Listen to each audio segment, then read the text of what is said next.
en el país pueden solicitar cobertura médica. Las personas con otro estatus de migración pueden ser elegibles para cobertura a través de Medical, aunque los beneficios pueden ser limitados. ¿Te preguntas si la información sobre tu estatus de migración está protegida? La respuesta es sí. Tu información es completamente confidencial. Cuando solicitas un plan de salud a través de Cover, la información que das se mantiene segura y no se comparte con ninguna agencia de migración. Además, si solicitas ayuda económica para ayudarte a pagar tu cobertura, eso no afecta a tu estatus de migración.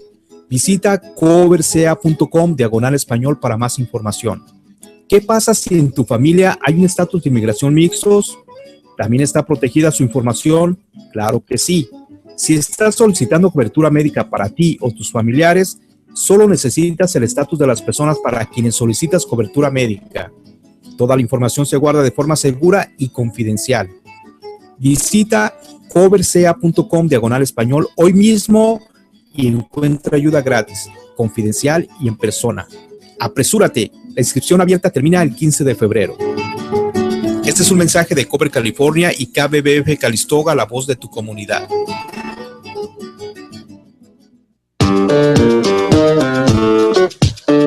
Dear friends, this is an invitation to join this great community project, KBBF. If you're interested in learning about community radio, call us at 707-545-8833 and sign up for our training course for KBBF volunteers. The first meeting will take place on Saturday, January 24th at 10 a.m. here at the KBBF Studios, 1700 Corby Avenue, Suite B in Santa Rosa. Don't miss this opportunity in this new year to add your voice to the voice of your community, KBBF. Call us 707-545-8833 and sign up for the KBBF Volunteer Training Course.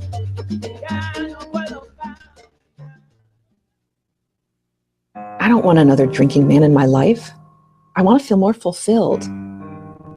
Does my happiness depend on whether someone else drinks? My pastor suggested I try Al-Anon family groups, and I'm glad I did. Are you troubled by someone else's drinking? You might be surprised at what you could learn in an Al-Anon family group from people just like you. Call 1-888-4-AL-ANON or go to alanon.org. Estás escuchando KBBF Radio Colectiva, gente de la calle, tejiendo voces para una voz, la voz de nuestra comunidad.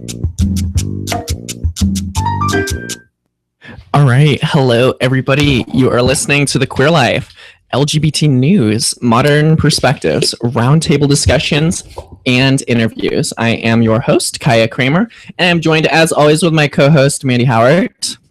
How modern would you say our perspectives are?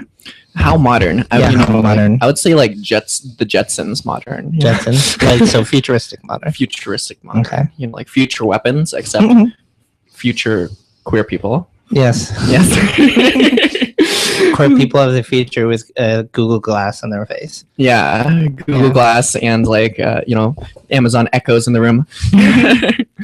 Oh yeah. I keep saying that if we weren't if we didn't have a show called The Queer Life, we'd be talking about tech, and nerdery and TV shows and movies. Yeah.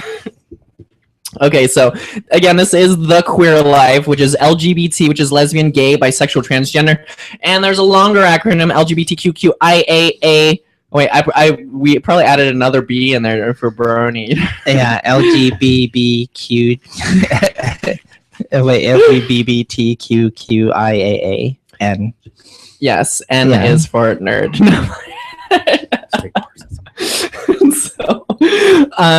So, we're going to get started here. I want to play you a little bit of music. We have been gathering on a collection of music on The Queer Life. All of this can be found on thequeerlife.org. We have a Facebook page, facebook.com/thequeerlife. We have a Twitter @thequeerlife. We have a YouTube channel, youtube.com/user/thequeerliferadio, where you can check out all this stuff. But first and foremost, check in every Friday night, 6 to 8 p.m. KBBF 89.1 FM. We'll also be airing.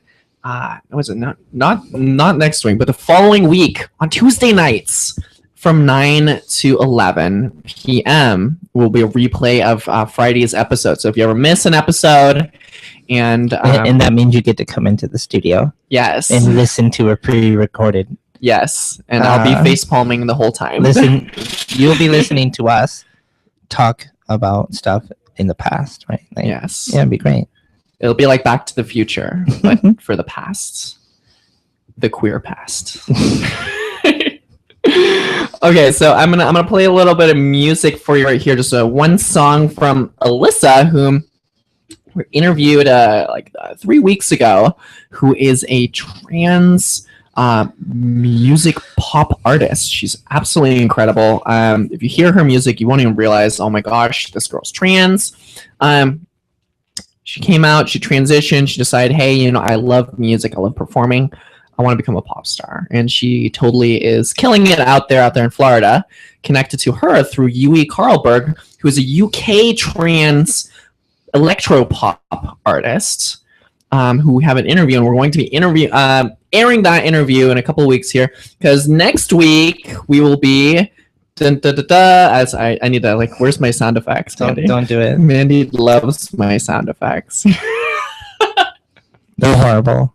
They're great. Okay, anyway, next week we will be airing the a very special interview for us. It is, who is it, Mandy? Fallon Fox. Who is Fallon Fox? Fallon Fox is the first transgender MMA fighter. So she's been stirring up controversy just by being who she is. Woo! And she's been on everybody, CNN, Fox. She's been talked about by Joe Rogan, oh my gosh. My sound effects there. Yeah, so I know she's coming up next week, and it's an hour-long interview, I believe. A little bit slightly just over an hour long, which is great for us because we just get to sit here and chill out and play some games or something. Yeah, but, phone games or something, little Terraria or something. Yeah. Anyway, so please stay tuned. We'll be running promos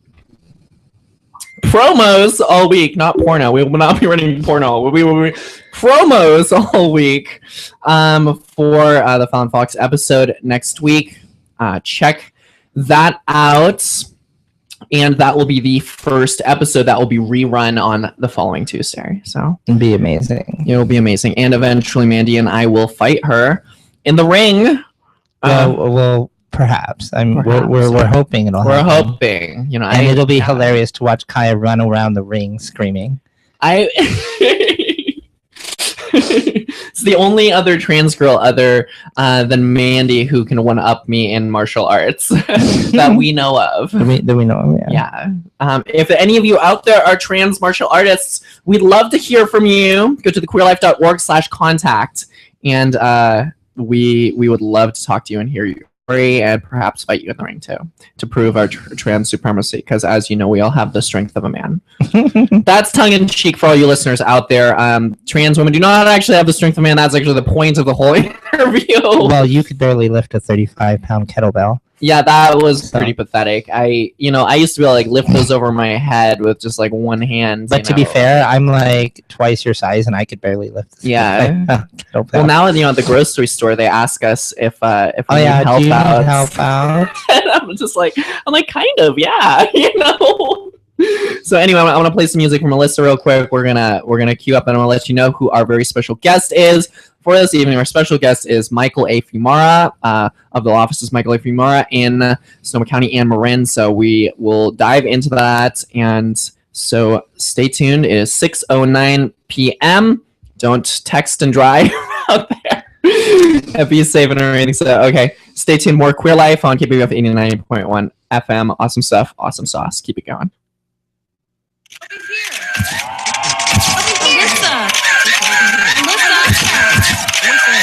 Hi everyone. Over here. Hi. Over here. Alyssa. Over here. Thanks so much for the support. This is April from EPN. Can I get an exclusive? I'd love to know.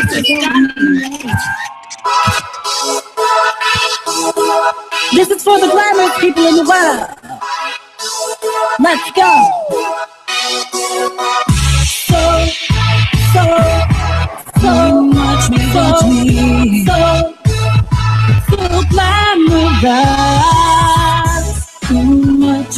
watch me. Watch me, watch me. Watch me, watch me. Watch me, watch me. Watch me, watch me. Looking so glam, got my makeup on, with my stilettos high and my shiny rhinestones. Got my lashes, mascara on real thick. Now you know I don't play around when it comes to this. Looking glamorous, it's in my DNA. Shining brighter than the stars, people couldn't make it rain. Name brands and the hottest styles, driving boys all kinds of wild. Watch me, watch me. Watch me, watch me. So glamorous, feeling so fabulous. So glamorous, everybody looking at us, 'cause we're all so glamorous. And it's flashing anywhere we go. See us inside lights, always getting exposed. When we hit the cover, not a blemish inside. We are the role models, makeup does us right. We got that look that everyone dreams about. We got that stunner that people always talk about. Looking good with my red lipstick on, designer dress and heels to walk the runway on. Watch me, watch me. Watch me, watch me. So glamorous, feeling so fabulous. So glamorous, everybody looking at us, 'cause we're all so glamorous. So fierce, so unstoppable, so beautiful, it's undeniable.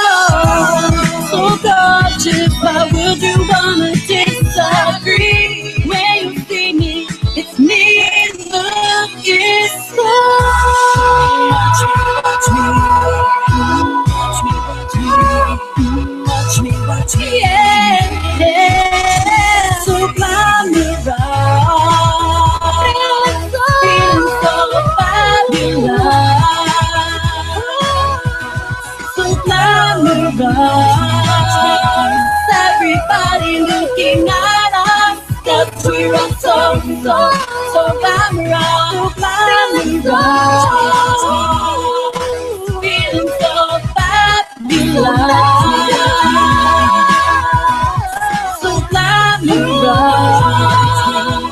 Everybody looking at us, 'cause we're all so glamorous. So glamorous. So glamorous.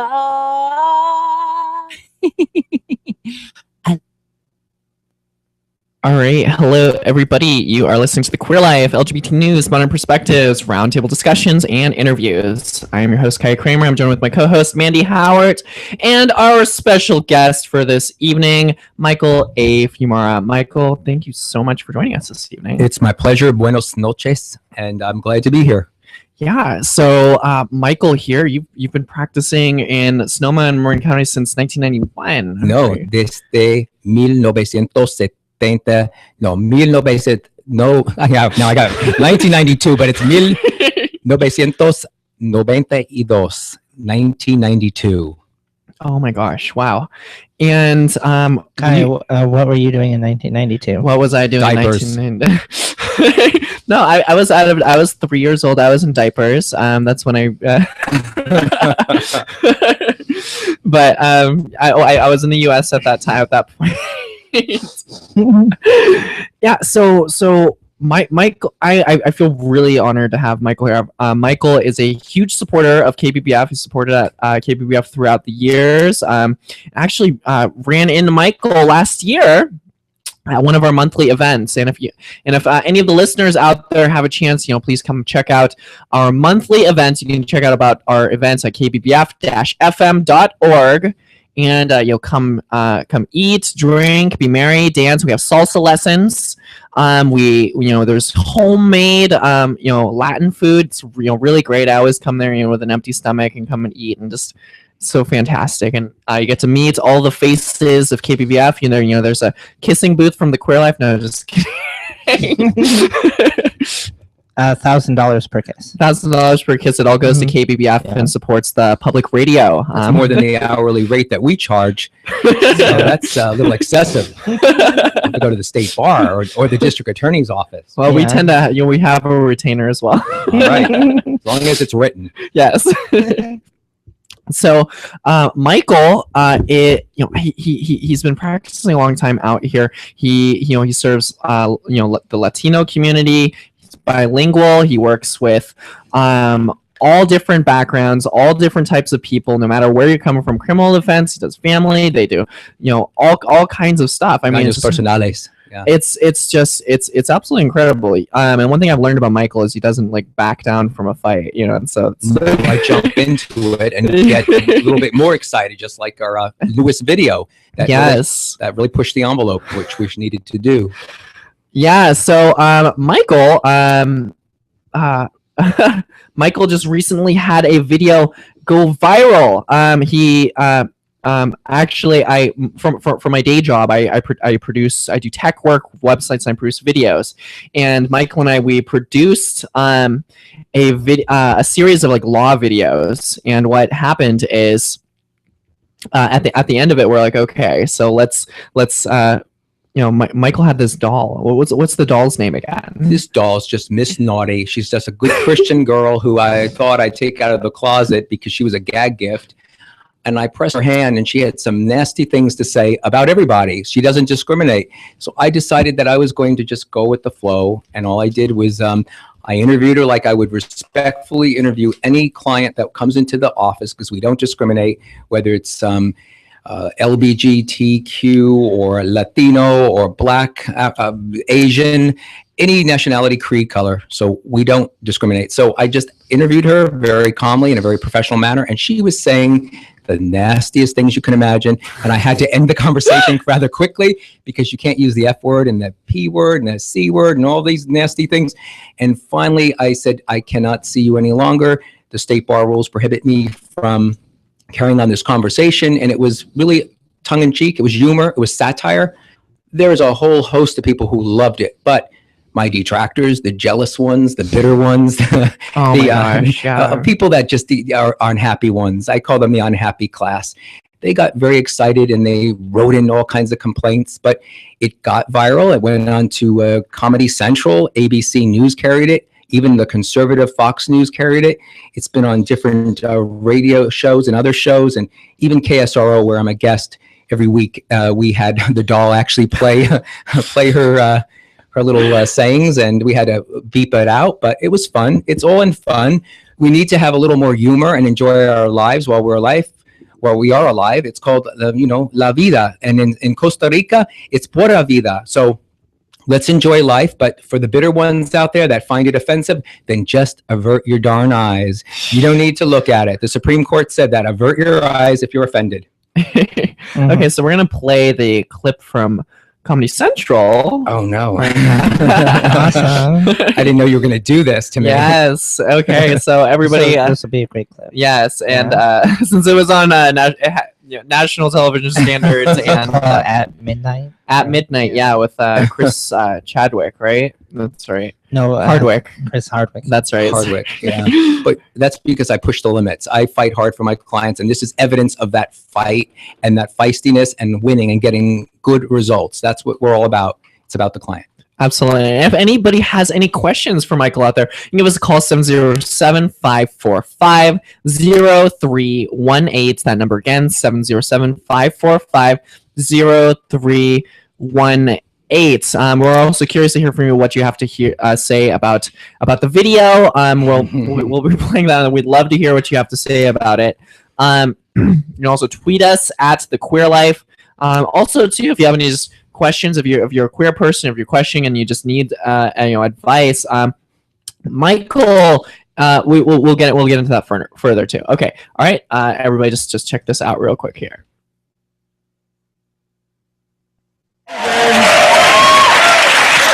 It's time for our live challenge, Barely Legal. Barely Legal. It's not going to be the kind you want to see. For a lawyer, it's important to give off an air of professionalism and sophistication. On the other hand, you could take a tip from Michael A. Fiumara, who recently made this video advertising his legal services. Could I please actually know what you've been charged with? Oh, baby, it's so big. Okay. Would you be kind enough to just give me some facts of what happened? They are. Take off your clothes so I can go down on you. Well, I have to actually end this conversation. Comedians, your challenge is going to be to out-crazy this guy and come up with an even more appropriate pitch for your legal services. We'll get your answers after the break. We'll be right back with more at midnight.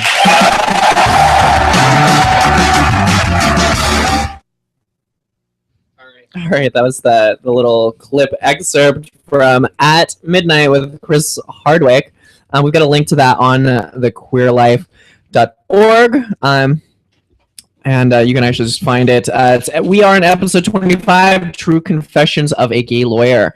And yes, Michael is an openly gay man and practicing law in Sonoma County, Marin. Right. I never wore a sign or never had that flag from the house. But because of our stance and our just bitter fight against some really, I would call them evildoers in the county, it's come out. I mean, I fought the church when some of the Latino boys, 9 of them, were molested. We sued the church, and others said, you can't do that. That's against God. Well, let's face it. It's against God what happened to those kids, and I'm not going to stand for anything. Sued insurance companies, got large $10 million settlements and verdicts, and the 9, and we're not afraid to go out there and fight. It's important to preserve people's constitutional rights. That's very important, especially in criminal defense law. We have to be there for the clients that come in. They are coming in with backgrounds of being harassed by the police, by their landlords, by everybody. When you're poor in this country, you have no rights. I'm sorry, that's how it really is.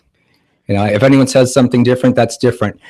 California, I just came back from a wonderful synopsis today. It was a seminar put on by the law library to raise some money, and I always support our law library. What they talked about was competence and lawyer bias and the whole 9 yards. But they said that in this state, the number of people living below the poverty line is over 15%. I actually think it's a lot higher, and it's much more highly proportionate in some of the communities. So we have to do our part by fighting injustice. Wow, that was incredible. So I want to talk to you about your first and foremost, I want to talk to you. Ask you what is it like for you to be a queer man and work within the field of law? Is it a particularly forgiving field to be queer, or is it? It's so funny because I'm from the old school where 1950s is when I was born, where people were very closeted. There was segregation. There were bathrooms for colored, so to speak, and bathrooms for whites. It was disgusting. And so that was an era where you didn't dare come out. And there's bathrooms for trans now. Yeah, exactly. Did I just make that connection? Sorry. Well, when I first came to this county in 1992, I could see the prejudice and the discrimination. There were some judges and DAs that were openly hostile. But you know what? I used humor, like that doll. Yeah. I mean, she's taught me a lot. I mean, I could teach a few people some humor and some being humble, because you get more with honey than you do with vinegar. And so when I first came here, it was kind of brutal, but our practice has boomed and it has grown, and people know that we fight hard and we get great results, and we enjoy that. If I don't fight every day, then I don't want to get up and do anything, because I was just born to, I guess, be a troublemaker, and that's how I'm operated. I mean, that's how I'm put together. I jump into the fire, they say, and I jump into the flame, and I like to make sure that I get the clients the best deal that they can get, fighting, and I don't give up. We'll go to trial. It doesn't matter. Yeah. Get jurors, good jurors to make the decisions, not some elected person who has an agenda. So that's something else. But my background's interesting. I'm one of 11 kids. 11 kids? 11. Oh my gosh. Yeah. And the last 4 from my mother, everybody in that family's gay. Everyone. So it's genetic. It's like no one chooses to be left-handed. I'm also left-handed. That was a kind of a curse. Everyone showed me how to use my right hand for batting. I bat like a right-handed person. I don't use a left-handed scissor. You have to adapt to the world. So you adapt to the world as it's given to you, as your cards are, as your deck is dealt. You have to learn how to play well. Right. And I have. I mean, I've taken negatives and I've turned them into positives with the law practice and by giving back to the community. Esperanza for SAY, the SAY program, which is the tattoo removal program. We're in there. We're with the kids and we're with the youth and we're with the families. And oh yeah, SAY. I spoke to their mental health professionals. They're great. They're fantastic. Yeah. Social advocates for youth. Yeah. And then there's the Child Parent Institute, which we've given them money to open up the market in the area where little Andy Lopez was shot to death. That's the market that CPI, which is the Child Parent Institute, has actually put together. And so we're there. We do a lot in the community, and you can find more information out about us by just looking on our website. You'll see all the family involvement. Just because someone's gay doesn't mean they don't have a family. It means they have a big family, especially me. I'm one of 11 kids. You can't get any bigger than that, and you can't discriminate against straight people or anybody. You have to mix and mingle, and it's life. I guess I have a European attitude. I lived in Madrid, so that gives me a different perspective. And being from a big city, New York, you just do things differently. And a lot of people like my bulldozer and my steamroller approach. So that's how that goes. Completely killing it out there. Who says you can't be queer or gay and become successful in your chosen field? And that's something that we really want to highlight on here.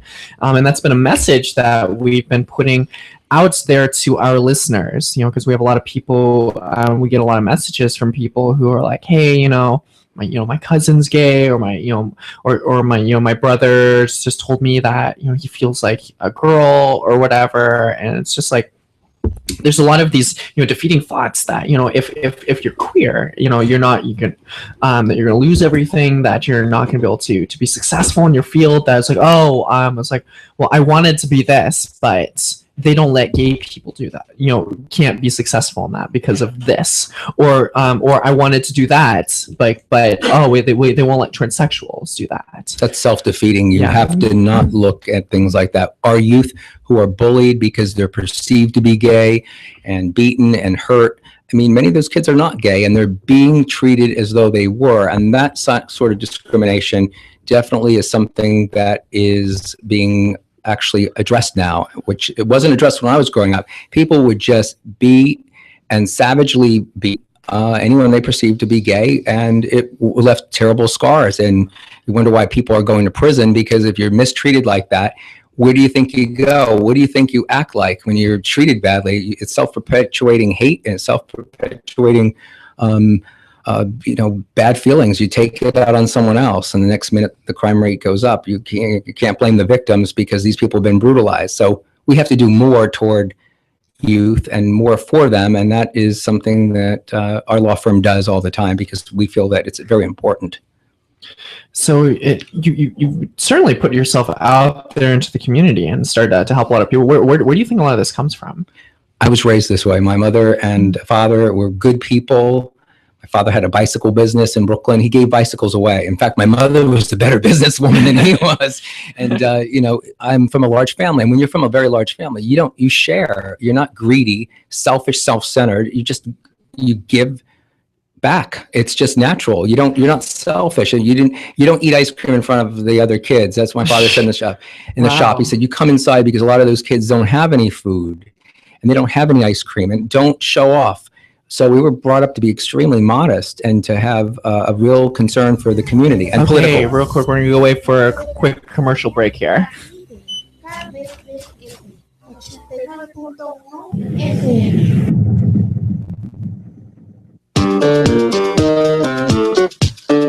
Dear friends, this is an invitation to join this great community project, KBBF. If you're interested in learning about community radio, call us at 707-545-8833 and sign up for our training course for KBBF volunteers.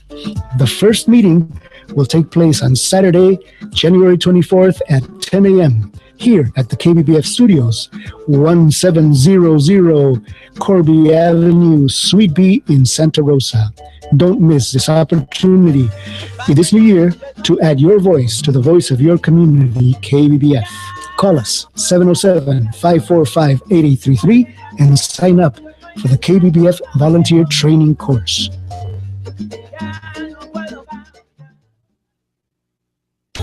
La lectura es una habilidad indispensable para el desarrollo del lenguaje y el éxito académico de sus hijos. Ayúdelos a adoptar ese hábito desde una edad temprana. Con libros de cuentos ilustrados, vea que sus hijos aprendan a decir los nombres de animales y otras cosas para ayudarlos a incrementar su vocabulario. Recuerde que usted como padre o madre es el primer maestro de sus hijos. Comience exponiéndolos a la lectura. Mensaje de la Universidad de California. Enriquezca su acervo cultural. Escuche KBBF, la voz de la comunidad.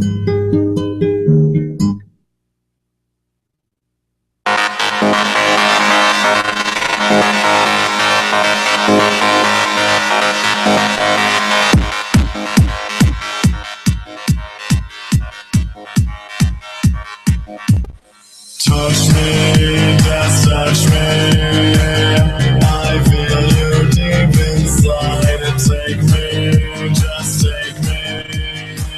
Let's go enjoy the ride. Once in a lifetime, hatred will cease to be unfaded and lonely. No one to comfort me. I am in need of more time. Dream of you right by my side. See you in the stars. All right. Hello, everybody. You've been listening to the Queer Life, LGBT News, Modern Perspectives, Roundtable Discussions, and Interviews. I am your host, Kaiya Kramer, with my co-host, Mandy Howards. That's pronounced Halvert. Halvert. All right. Dutchy. And our guest for this evening is Michael A. Fiumara. Thank you again. You're welcome. And so I'm here with the Duchess. That's amazing. The Duchess. I like that. Yeah, very imperial. That's going to be your radio name. Duchess. I'm here with the Duchess. Starting to get a little red there. So that little piece of music you just heard there was at the beginning of the show, we played Alyssa, who's a trans electropop artist. The music that I just played is Foxy Newport out of Oakland. He is a queer artist, electropop, and his stuff is on soundcloud.com/Foxy Newport, as in the cigarettes. I know, really classy there. No, but really talented musician that DJ Broken Record and I met at the Phoenix in Petaluma, and so a nice small venue that caters to a lot of independent artists. So we absolutely want to support and continue to support up and coming artists, particularly not that we discriminate against straight or cis people, but we want to highlight queer artists, at least on this show. Well, let's be honest, we discriminate. I'm sorry, it's like no cis or straight people. That's against the law. Yeah. Discrimination. Yeah. It's a reverse trans or queer discrimination. Reverse discrimination. Yeah. No straighties allowed. No. Is that what they're called? Yeah, straighties. I guess, I don't know. Yes. Actually, we don't discriminate because we had our very first show, we had a straight man on the show. This is true. That's right. Yeah. We had a DJ Broken Record.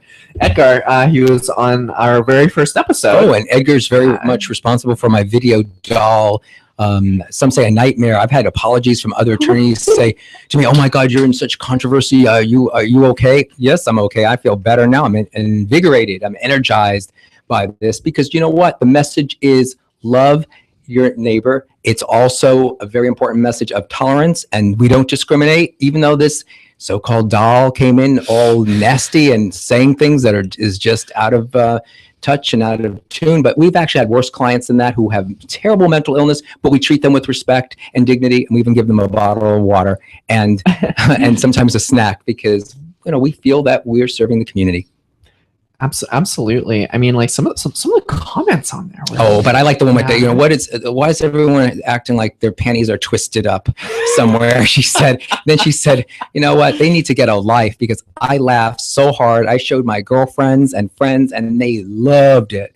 And others were like, it's sick and disgusting. And that came from a fat rodent who is an attorney, or, well, I will say nothing more because I'm supposed to be civil and professional and nice, but he is a problem with a lot of people, but whatever, he will get his day, as they say. But the truth of the matter is, a lot of people were very, very appreciative of some humor, and they said this is the first time an attorney actually had departed from the straight sounding, this is a criminal defense law firm, and we specialize in felonies and misdemeanors and a DUI and blah, blah, blah, blah, blah, blah. This was more like we're doing a little interview with a bit of spice. Seriously, yeah. It's just, the fact that there are so many people just like responding to it and it's blown up. I mean, like literally within a couple of weeks. It's so actually this Michael is our second YouTube star. Yeah, we know. You had someone else. We had Double Rainbow. Yeah, Double Rainbows. Well, you haven't seen Double Rainbows. No, but it better be decent and nice. Really it's awesome. It's really funny. That's good. We need to laugh, and we need to laugh at ourselves too, and not take ourselves so seriously. And we are going to do a sequel to this doll, aren't we, Miss Kaiya? We are going to do a sequel and a prequel and a response. Yes. Those comments, some of them are even funnier than the doll video. Oh my gosh. So we're going to have so much fun with this. I know that someone will probably make a complaint to the state bar. Well, I welcome that, because what are they doing about some of the biggest problems that we have? Right. They're not doing anything. So and it kind of just shows like how human that you are. I don't know. It's like I'm approachable. Yeah, for sure. Approachable. That's the word, because I know for myself as the idea of having to go talk to a lawyer is just like, it seems very intimidating, and it's like, oh my gosh, is this person just gonna browbeat me or be judgmental? Like a doctor. It's like, and especially as a trans woman, like I'm like, okay, are they gonna look down on me or whatever? And there's, Mandy and I have talked about this. There's plenty of people within the trans community who are into sex work and into drug addiction, and I think about those girls, and what happens when they have to talk to a lawyer or whatever. Exactly. So and they're victims too. Yeah. I mean, that's what the DA is finally seeing, is that these girls, these young women, and sometimes they're older women, they're victims. They've been the product of abuse, of alcoholism, of diseases that are preventable, and diseases that really should be characterized as diseases and not criminalize every darn thing, so that the jails are full and the prisons are full.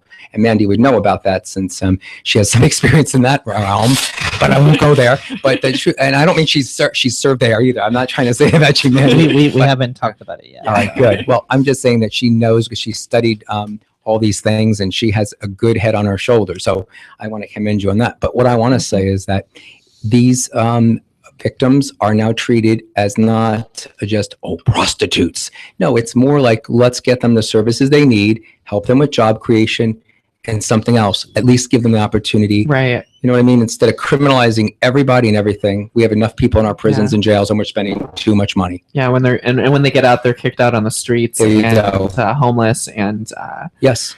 Exactly, you get it. Yeah, and then what else? It's homeless, depressed, upset, mentally ill in a lot of cases. That's and then drugs. Right. We have a huge underclass in this country, and people don't want to realize it. And as a kid, I was called Michael of the Slums, because I talked about the Philadelphia ghettos when we went there for our 5th grade. Could you imagine 5th grade? See the Liberty Bell, look at the Carpenter's Hall, look at Betsy Ross's house. I would talk about the people living in the streets, the slums, the ghettos, and they said, "Why do you talk about that? because I want to, because we need to. Yeah. If you talk about it, you address it, you solve the problems. It's too bad. And 2015 is going to be different. There's a lot of things that need to be addressed, and we have a big movement going on with the young kids that are out there, shutting down BART, doing what they have to do, civil disobedience. I think it's necessary at this point. I mean, Rosa Parks didn't have to pay a restitution fee when she closed down the darn buses in Montgomery, Alabama.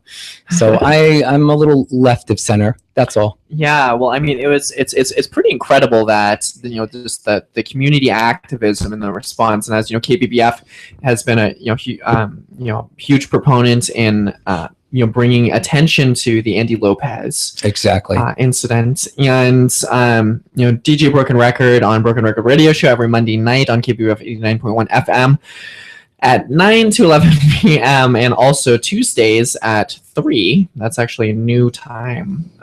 They talk about a lot of this community activism stuff. And on December 24th, the Queer Life and the Broken Record radio show teamed up to do an emergency broadcast because the LGBT community in San Francisco organized in solidarity to march, in support for Michael Brown and Eric Garner. Right, I'm very familiar. I just wrote a letter to the Department of Justice in regard to the Andy Lopez case and other cases that our law firm sees over and over and over. I was here for the first commission report in 1999. Nothing's been done.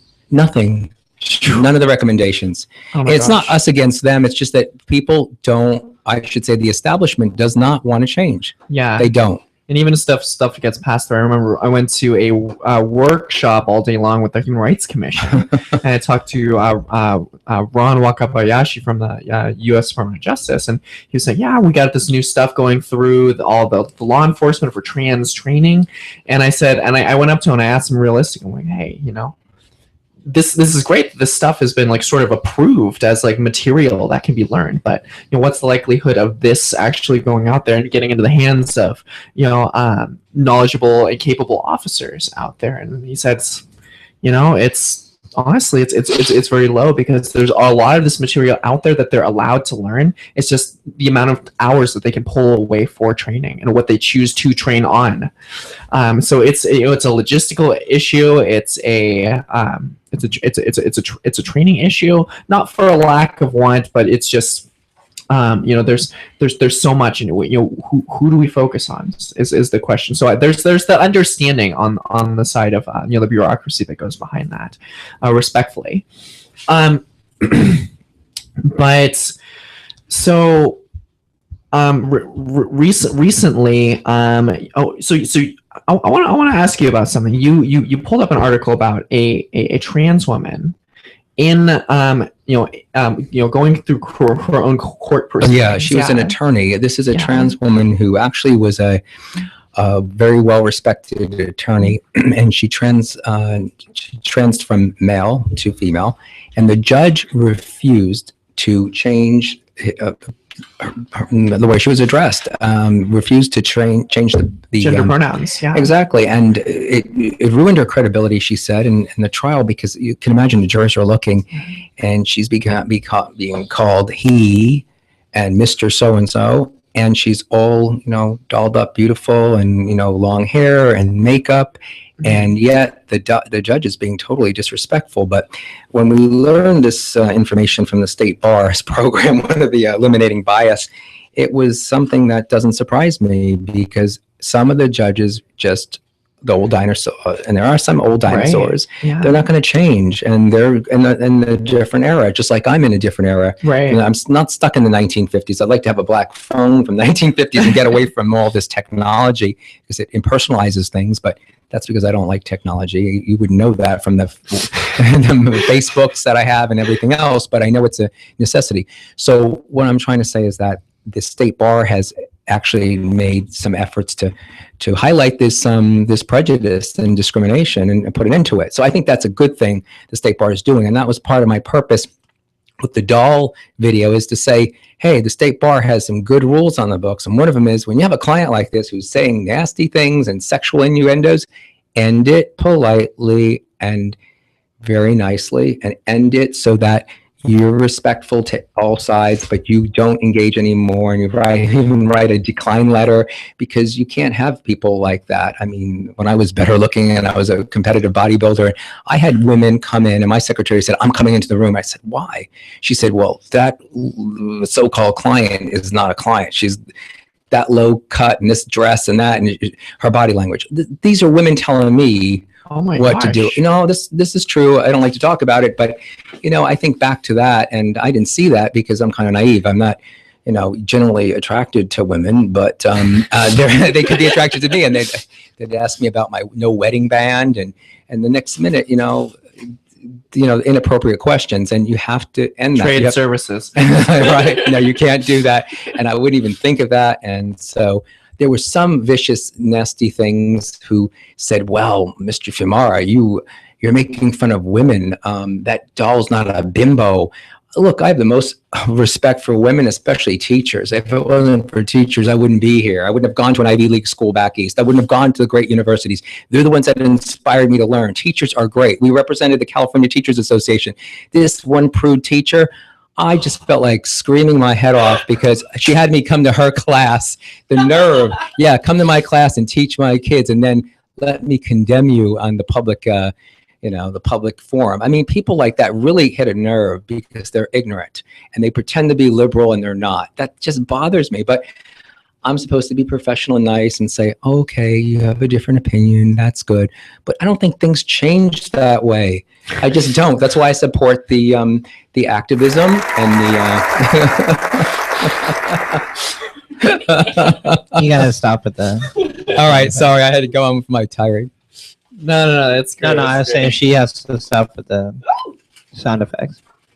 Thank you, Kaiya. You can keep going. You can keep going, yeah. No, I just I would love questions and answers. I mean, it's always good to be interactive. We did something at Santa Rosa Junior College, which turned out to be absolutely excellent. The professor wanted me to come back, and that's because Kaiya was actually taping it, and so was Edgar was there too. And what we did was answer questions, and some of the questions from the students were so insightful that I have real hope now for the next generation. So when I retire someday, I know the country's being run by the very, very best people out there, and we just want to give them the tools they need. Yeah. So that was why I was there answering questions about legal ethics and also just questions in general about their profession, their chosen profession, either law or secretary, legal secretary, or legal assistant.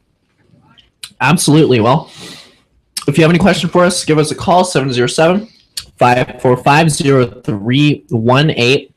Feel free to ask Michael A. Fiumara any questions regarding what we were talking about the YouTube video, about... I was going to ask you, how does it feel to be a YouTube star?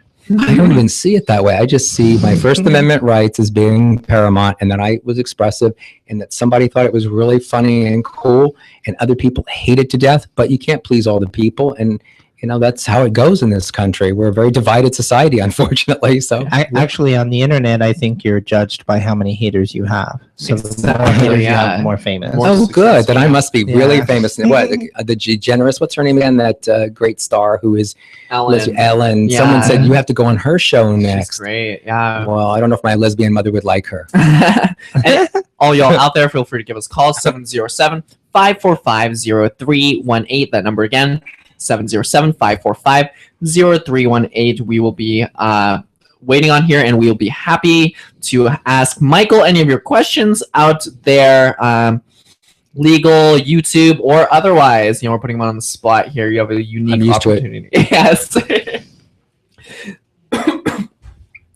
So for now, we're going to go to a quick little news flash briefing. This was done in partnership with Planet Transgender. Planet Transgender is an online publication highlighting trans news from all over the world. They've got writers on staff, and we are now in support of each other. Planet Transgender and the Queer Life are now in partnership and in partnership with KBBF. So again, no money exchanges hands here. It's just organizations helping other organizations and just promoting good news out there. And so this is Governor-elect Tom Wolf appoints transgender woman Dr. Rachel Levine physician general. So I'm going to play you that little short clip here. Stay tuned. You've been listening to the Queer Life Radio Show, LGBT news, minor perspectives, roundtable discussions, and interviews. All right. Hello, everybody. My name is Kaiya Kramer.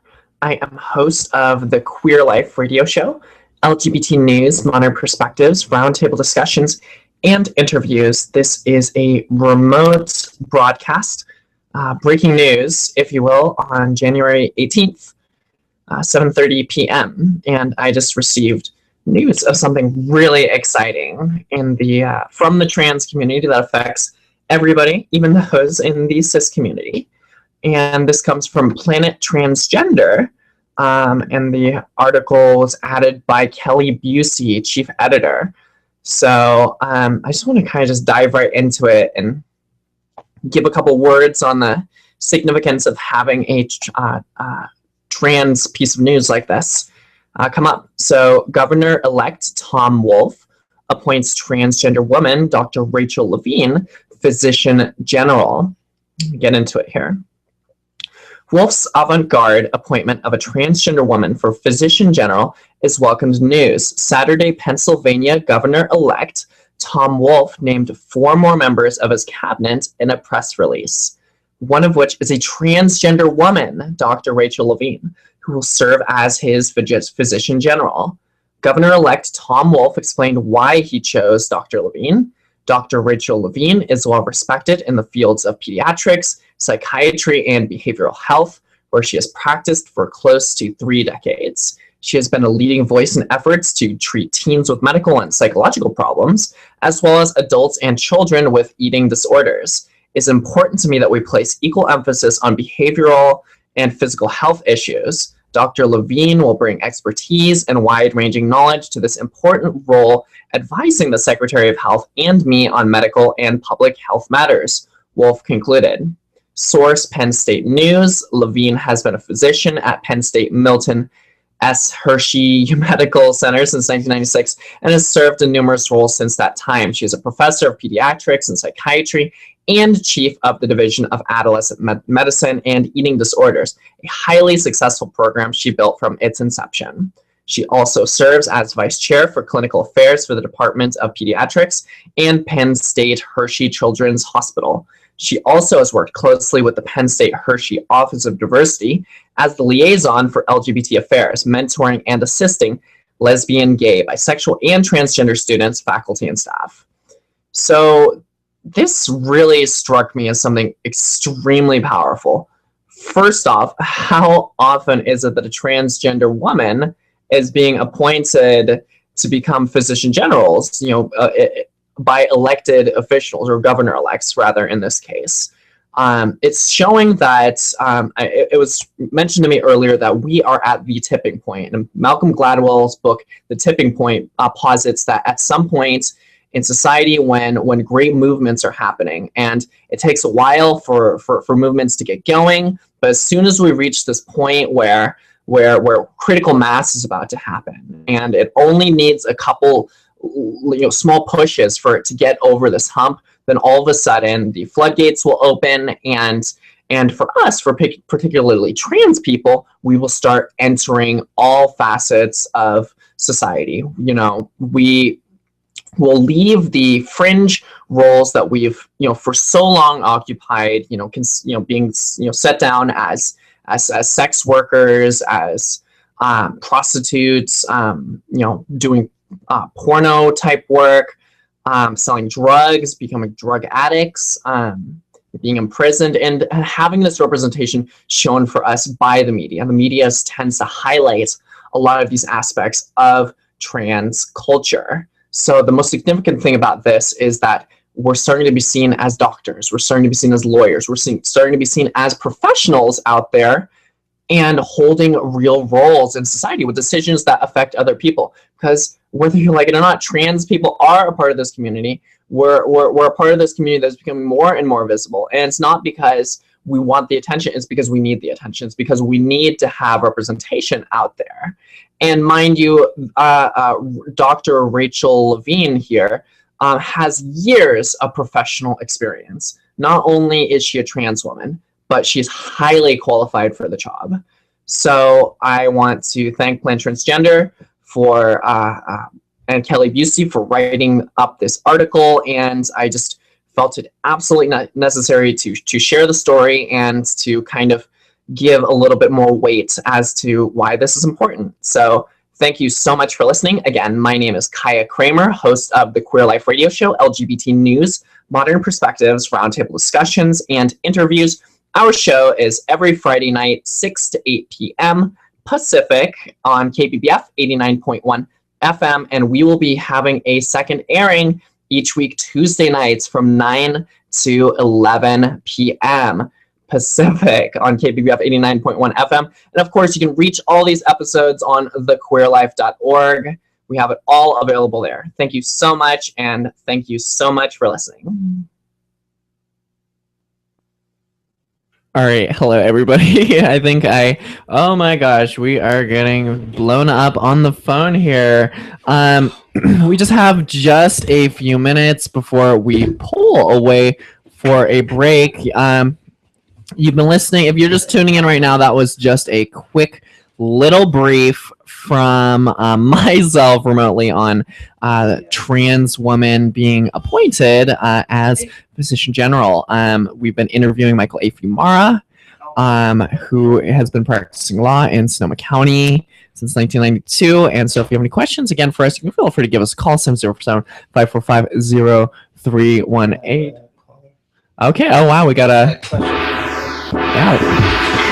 Wow, what was that? That was my gong there. We've got a caller on the air for Michael, and all right, just 1 second. We're gonna put the caller on. Let me get that on there. It's like, all right, caller. Hey, you are on the air. Hey, I have a question for Michael. Yes. Good evening. You mentioned that you had written a letter concerning Andy Lopez. I'm just curious if you can tell us what the Sonoma County bureaucracy should have done differently to ensure that Andy Lopez's family got justice. Well, it's not just the bureaucracy. We're looking at the whole system. For one, the grand jury could have been initiated by the DA. It didn't have to go to the DA to make a decision. It could have gone the route of a grand jury, which I don't know if I have that much confidence in, considering some of the grand jury, right. You know what I'm saying. The other thing is the Attorney General of our state has a duty to look beyond the politics, beyond, everything. I mean, she's supposed to do that. I mean, Kamala Harris is known for her straightforwardness, and, she's going to run for higher office. We all know that now. So it would have been nice to take it out of the politics here in this county, just to have another, look at it, a fresh perspective. That's all that one would want, is just a chance for justice to go forth. It's and to be, for everyone to be treated fairly. I have a problem with the sheriff's department looking at and evaluating the cases that happened in Santa Rosa. For instance, if there's a shooting in Santa Rosa, the sheriff looks and reviews and says no police misconduct, and then vice versa. If it happens the other way, the Santa Rosa police will investigate the sheriff's shooting. That system is in of itself, I think, a conflict of interest. It's like us in school. I don't know if you remember, you were able to grade your friend's paper. Do you remember doing that? I mean, the teacher, remember how that turned out? You'd give a little wink, and some of the kids were like changing answers. And I mean, I was thinking, well, maybe the teacher wants us to do this so that we can work together better or collaborate. But I knew what went on, and I'm not accusing anyone of being dishonest, but it just gives the public the air of impropriety, something we don't like to do as attorneys. We like to keep way above board. We like to make sure that everyone has a fair shake at the system so that they feel good about participating in it, and that builds credibility. So I don't know if I've answered your question, because it has many different components, and you wanted to know about my letter too. If you could share what you wrote about, that'd be great. Well, are you a citizen who's been totally involved in the community, or a little bit involved in what's going on, or you're just new to the community, or what? I wanted to know a little bit, and I'm sure the other listeners want to know that too. Let's answer that question after the break. We're going to pull away for some words from our sponsors and the station ID in about 10 seconds here. So, caller, can you stay on the line? Yup. Okay.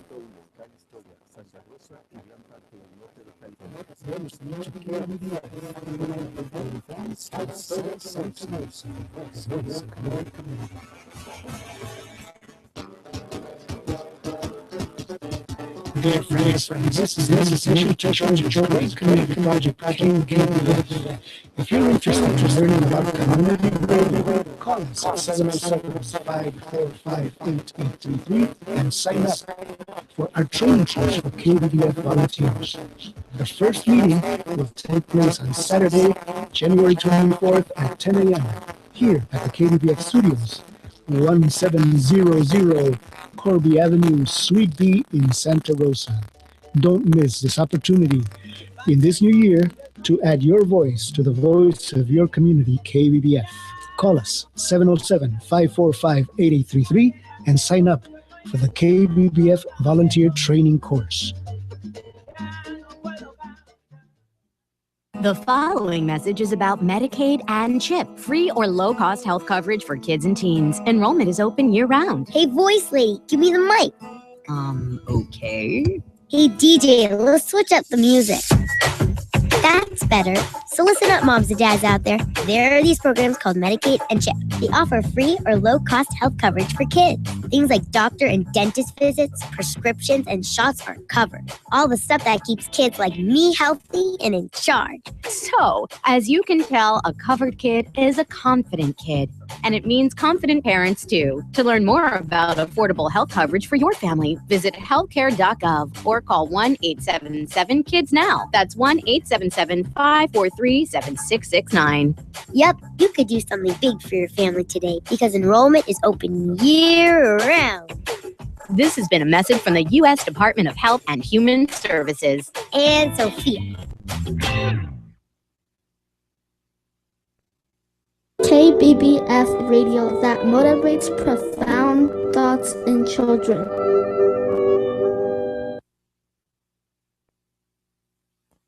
All right. Hello, everybody. You are listening to The Queer Life, LGBT News, Modern Perspectives, Roundtable Discussions, and Interviews. My name is Kaiya Kramer. I'm with my co-host, Mandy Howard. Woo! And our guest for this evening is Michael A. Fiumara. Caller, are you still on? Yep. All right. So let's continue where we left off.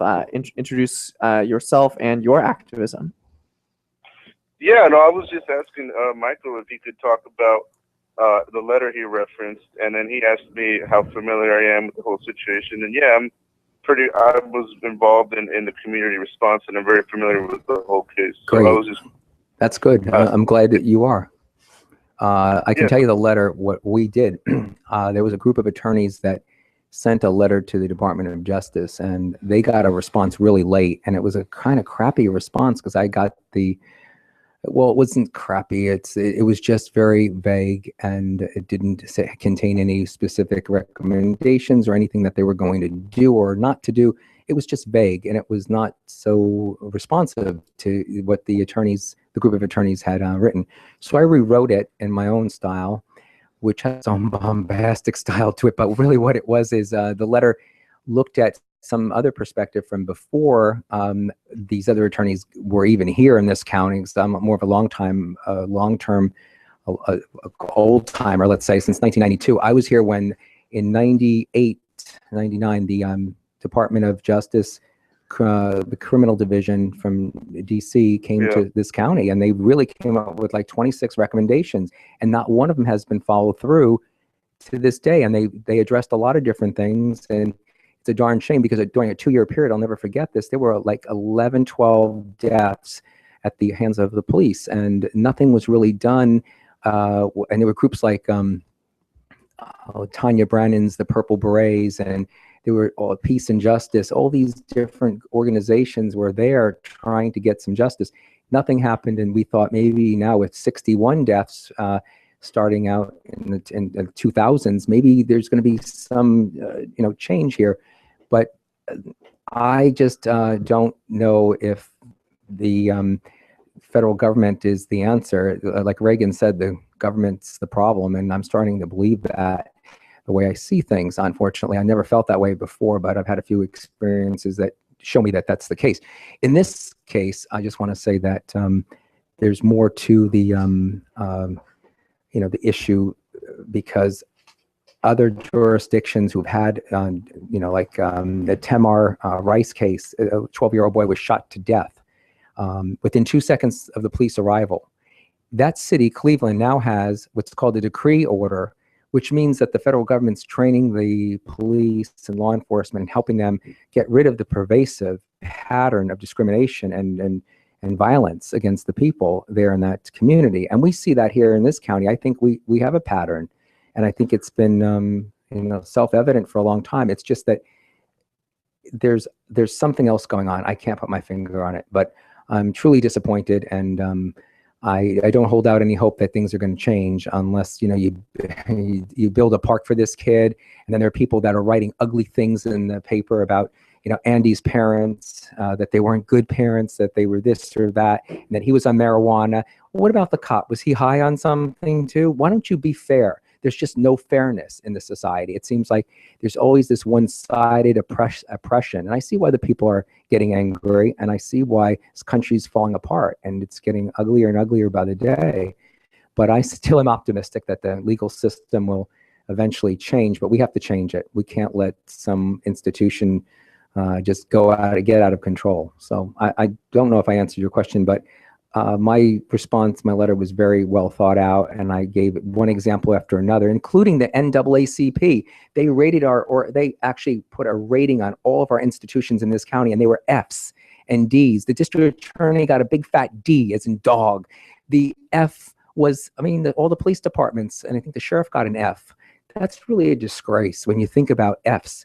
I think the city of Santa Rosa got a D. It's not that they don't try hard enough. It's just that the results are abysmal. It's just terrible. And that's the NAACP. And they came together with not just African Americans, but they collaborated with all these other groups. And the study was very extensive. They spent a long time. But that's a shame to give our institutions these Ds and Fs. But if they're deserved, and I think they're well deserved, then we need to do something. We really need to do something. And as an individual, I fight real hard for the clients that come into our office. I know I get great results. Our law firm does. We have 5 attorneys now.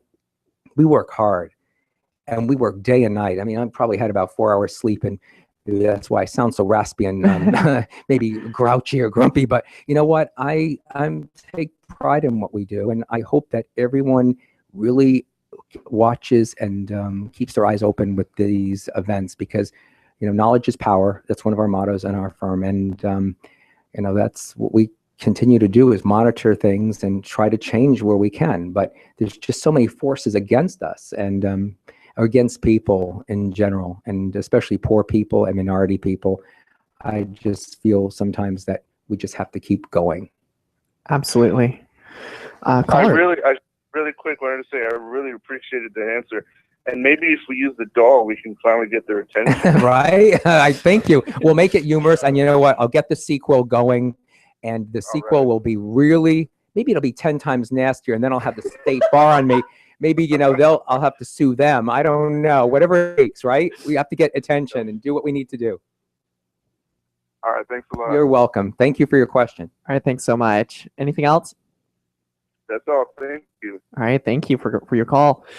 All right. Again, you are listening to the Queer Life Radio Show, LGBT News, Modern Perspectives, roundtable discussions, and interviews. If you have any questions for ourselves or for Michael A. Fiumara, our guest this evening, give us a call, 707-545-0318. We're going to play a little bit of music for you right here. This is another queer artist called Aristo out of Florida. We're going to be connecting with him. He's a queer artist out there that met through the producer for Alyssa. And so he's absolutely incredible. Some tech electro pop. Check it out. Please continue listening. Again, this is the Queer Life Radio Show, LGBT News, Modern Perspectives, roundtable discussions, and interviews. All right, stay tuned. This is my life.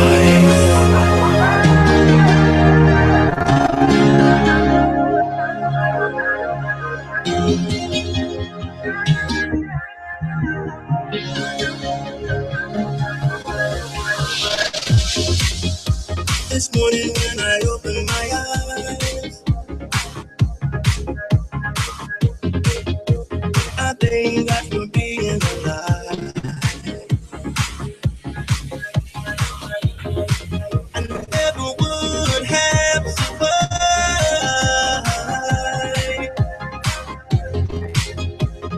all of the struggles and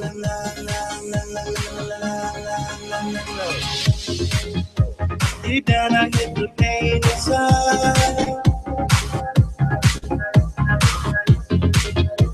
So many nights and tears I cried.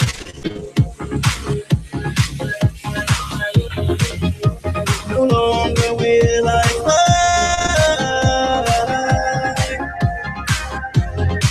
I'm gonna spread my wings and fly. This is my life, my life, my life, my life, my life.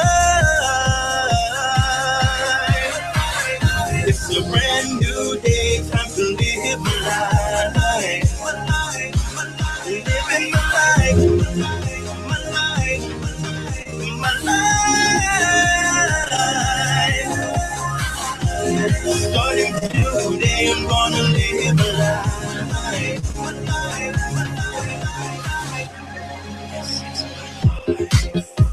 Deep down, I hit the pain inside.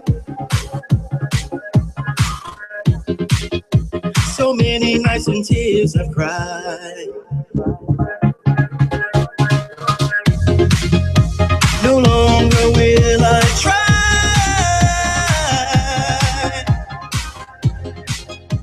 to keep these feelings inside.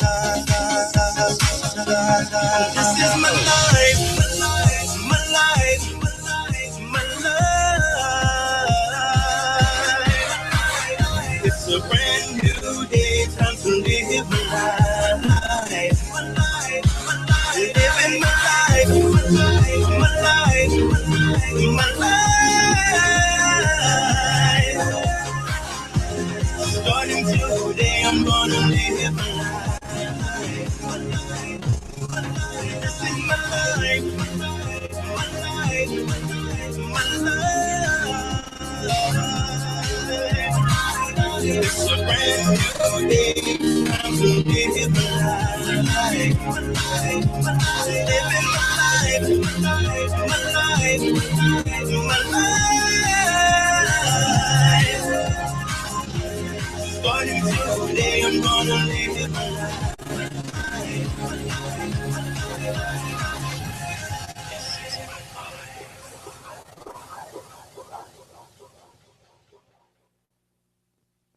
All right, hello everybody. You are listening to The Queer Life, LGBT news, modern perspectives, roundtable discussions, and interviews. Again, really, really bad. Although I think you have a joy for it because you're Asian, so maybe that's why. I don't know. Well, I can also do, the. There you go. That's a little more neutral. Yeah, so you are listening to The Queer Life, LGBT news, modern perspectives, roundtable discussions, and interviews. I am your host, Kaiya Kramer, with my co-host, Mandy Howard. Nothing. Okay, I see how it is. And our guest for this evening is Michael A. Fiumara. Thank you for staying so long, even after the hour. Well, thank you. I'm enjoying this immensely, especially since at the State Bar course, we learned that one mediator didn't know there was a difference between Asians. She thought they were all the same. And so, I'm not kidding. She didn't know some were from Korea, China, Vietnam, and all over the Southeast. I mean, Southeast Asia. She just thought that they were fighting among themselves, and she didn't understand why, because they were all Asian. So this is cultural diversity training, and at its best. And I said, "Oh my God!" I said, "Oh my God!" I mean, she's not from New York, because she would know there's hundreds of languages spoken there. Oh my and God, most people don't speak English. And she thought because they talk a little faster and sometimes with a little bit more beat that it's angry. It's not angry. It's just the way the tempo and the tone, and it's like Italian. It's sing-song. That doesn't mean they're. Oh my God. Yeah, that was a kind of a funny part of the training that I got today. Yeah, well, Asian is just the umbrella term, and Right. underneath it is Is there an acronym for this? yeah, Mhm. AS. And for those of you who don't know, I am a nice Thai lady. Thai lady. Yeah. But anyway, it's horrible. But so we have been talking about the Michael's experience in law in Sonoma County and Marin counties since 1992. His information can be found on Fiumara.com, Fium as Mary, ARA.com. Or what about this way? It's www.FAIUMARA punto, and then you'd say com, right? Or say punto com. Oh, com. Okay. Well, yeah. I can speak enough Spanish. I just I sound too white when I speak. Oh my. Well, you are half white. I am half white. Yeah, I'm a little hapa baby. You know. For those of you who don't know, the term hapa. Yeah, actually, we don't talk much about race stuff. No, we don't touch race too much. Yeah. Hapa is typically half Asian and either half white or half black or just not Asian, and so it's kind of its own like little minority group, which is pretty interesting in and of itself. I just learned something. I once heard the term on a cruise. Look at that little weeho, and I'm like, oh my god, that's terrible. What are they calling this person? So you know what it was? It was a little West Hollywood boy who's all pretty and preppy. And, a weeho, West Hollywood. I didn't know. Just like when I went to school at Rutgers, this is Rutgers University in the 1970s. This kid said, "Look at that Jap over there." I was like, wait a minute. This is not right. You don't make fun of Japanese Americans. That's wrong. He said, "Where the heck are you from?" He said, "It stands for Jewish American Princess, you fool." Could you believe I was that ignorant? So I've actually heard Jewish American Princess before. Jewish American Princess. I didn't know that term until I went to Does college. That make me a Jap? Yes, actually. Really? I'm That's right. You are. Jewish. Oh my goodness. I'm a Kramer. Wow. It's Kramer. Yeah. Thai Kramer. Thai Kramer. Yeah. But Fiumara, everyone thinks it's Japanese, by the way. I forgot about that. Fuchimara. Yeah, I get that. My name's butchered all the time. That's why when my Spanish-speaking clients come in, I make sure to pronounce names with dignity and respect and also accuracy, because no one likes their name butchered. That says something about their identity. And that was something in the cultural awareness that we learned today. This state bar is all trying to get us to be very sensitive and very kind and civil to one another. But as soon as you're kind and civil to one another, then other attorneys tend to take their steamrollers and they crush you and they lie about you and they send you awful, crazy clients. And then that's why I made that doll. It's a commercial or that little video is to show that you have to have humor. If they send someone crazy and, difficult or very, very hardcore, then you have to live with it and roll with the punches. I don't mind, but I like to make fun of things that I can do that too. Absolutely. Also, after talking about his experience practicing law here, we highlighted the fact that he's an openly gay man practicing law in Sonoma County, which is absolutely incredible. And again, I just want to highlight that because there's a lot of young queer people out there, queer as in all-encompassing of the LGBTQIAA. That's the abbreviated for our super long one, but... So anybody out there who's concerned about, hey, can I get into this profession or field as a young gay man or a young gay woman or a young trans man or young trans woman, so it's completely possible for you to lead a successful life and have a successful career. I just want to bring to mind that this past summer I had an intern that worked in our office who attended the school in San Francisco. It was Hastings College of Law. And he's a Latino first-generation law school. And he is now taking the state bar. And I wish Gabe the best. He's a good, honest, hardworking, smart kid who wants to make a difference in the world. And I say to him, you need to go into the Latino community and tell kids who are struggling with their sexual identity and their self-worth that they can do it. You did it, Gabe. You were bullied and beaten up sometimes, but you actually got the big boys to beat up the other nasty bullies. You learned how to use this system. You have to go out there and help other kids because you are now going to be a great success. So that's what I like to do, is pass on that kind of advice, because I think it's important for there to be role models and people out there to help others who are less fortunate.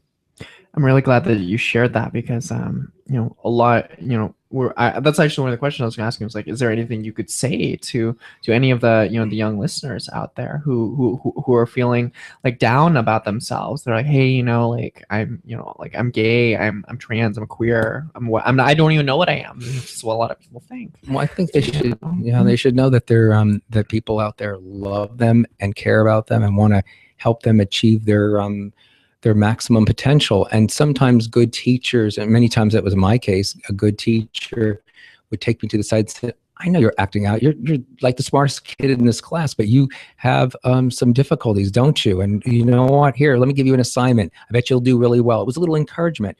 Find that spark, find that love of what you want to do. It doesn't have to be law. It doesn't have to be medicine. We can get the next great political leader here in this county or from this county to change things in a positive policy way. I mean, let's think big. Every Latina girl that comes in, I say, Presidente, Reina. I tell her, Doctora, Abogada. I want to encourage people to be the very best they can because people are often, especially poor people, are pigeonholed. They're steered in the direction downward. We don't want that. I steer in the direction upward, shoot for the stars because they're out there, and let's brighten up the sky. Absolutely. Michael, I want to, oftentimes we highlight current events and news and different things that are kind of trending throughout the world in regards to LGBT. Several months ago, and we played this audio clip a couple of times, but I want to, Mandy, I want to play this for Michael. How not to react when your child tells you that he's gay.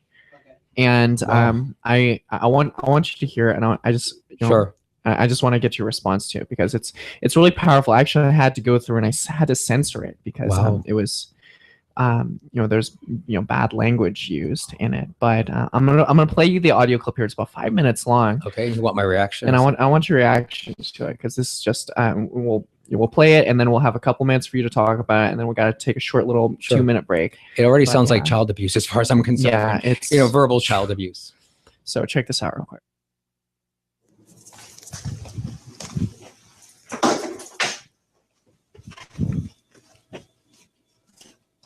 I'm just trying to give you some sugar.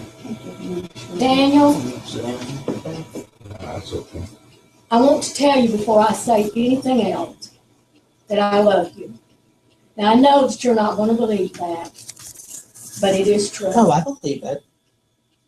So, and I have known that you were gay since you were a tiny little boy. Mm-hmm. So you would know at this point it's not a choice.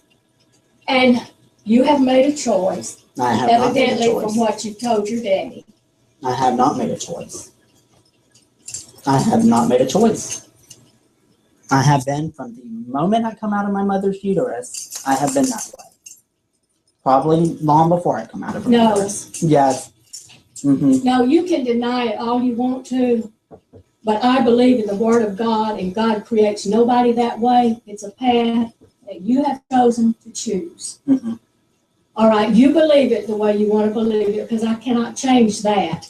This is the way I'll put that part. I have taken basic biology and psychology, and it's determined within the first 6 weeks of birth what your personality is going to be, and that's part of your personality, and you cannot change it, and it's a scientific proof, not based off of you go by all the scientific stuff you want to. I'm going by the Word of God.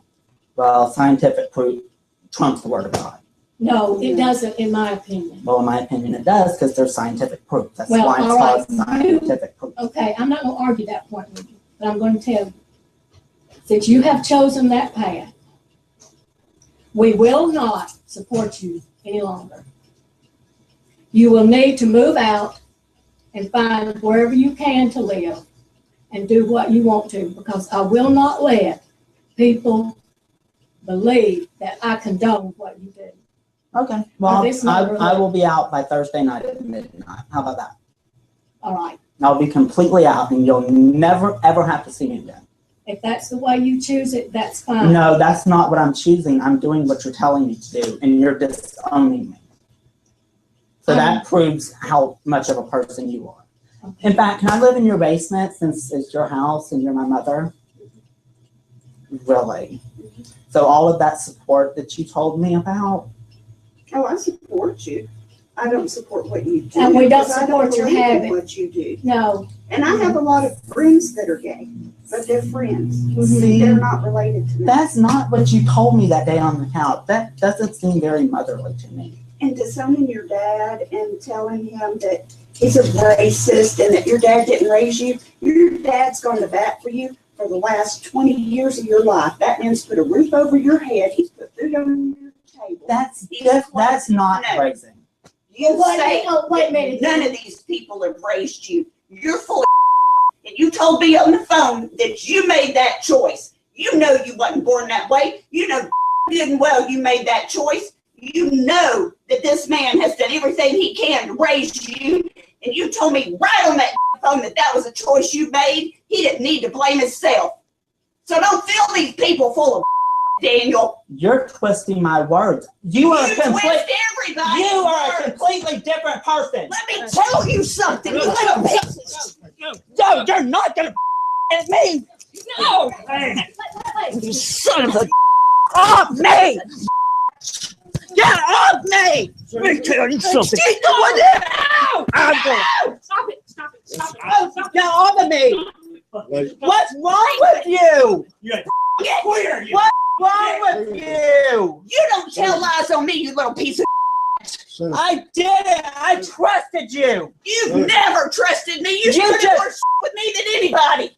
Hey, come here. I'll beat your claim you as my own mother. Listen, cut this out.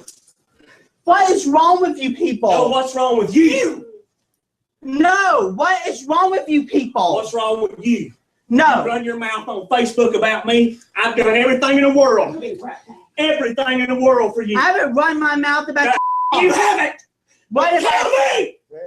What if I said? Right now. Actually, go get it. You just show me. Pull it up on Facebook and you show me. I don't have you on Facebook. Well, go get it. You're a disgrace. I'm not a disgrace. Yeah, you are. No, you're not. No, I am not. Unfortunately, I'm sorry to say that you are. Well, Jody. Yeah.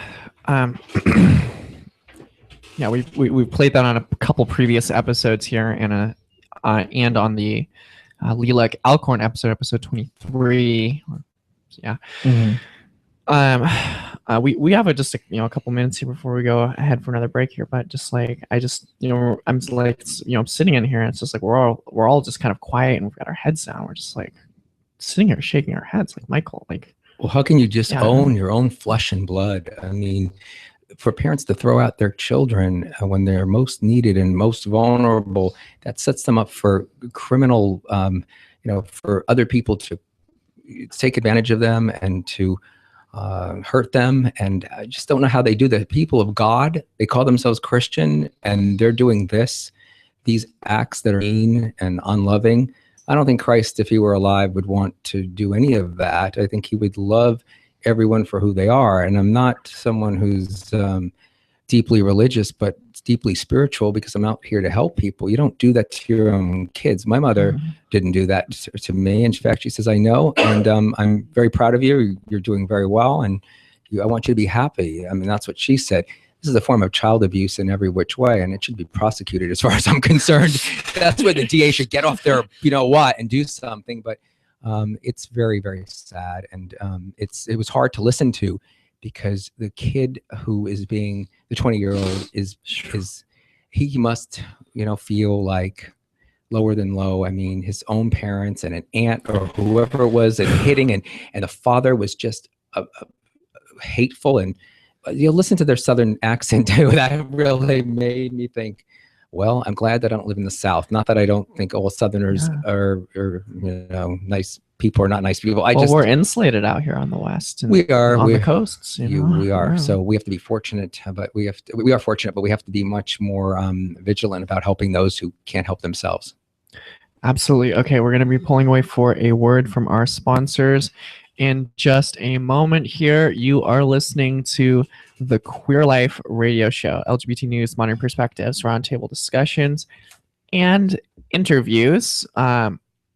We are working with a new system. We're transitioning over to getting a new studio, Studio A and Studio B. We've got to build a new studio here at We'll have room to stretch our legs. have room to stretch our legs. It's beautiful. For those of you who are watching us on the web feed, yes, I said watch. You can go to thequeerlife.org and watch. It is available to be seen on there every episode of The Queer Life, because we've got a little webcam in here, and it's all fed through the mixing board into those. So we've got this whole technical menagerie of technology through Google Hangouts on air, streaming via YouTube technology onto the web, onto your phone. It's all there. It sounds like a commercial, but I think that's what happens after a while here. And as you know, it's Are you trying to waste time? I'm trying to because the commercials are supposed to go on right now. Kaiya, I wanted to say one Are thing they about late? something. The orientation is not something you select or pick. When I went to the schools to talk to the kids, you're left-handed, that's an orientation. You can't change that. Any right-handed person out there, try to use your left hand. I mean, or try to write with your left hand. Yeah. You know what I mean? It's just ridiculous. It doesn't work.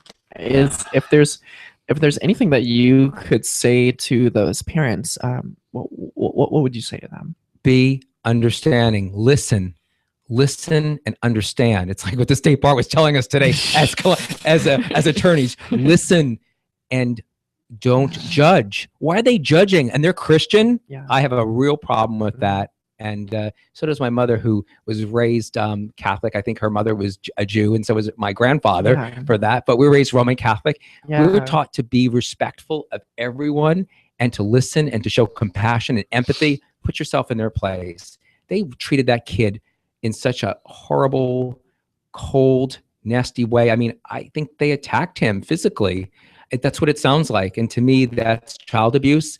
And if the DA is going to do something that's going to be helpful, something that's going to be showing the world that, you know, they believe in compassion or actually justice under the, just justice or fairness, they would do something, and there would be a child protective service there or whatever, depending on the kid's age.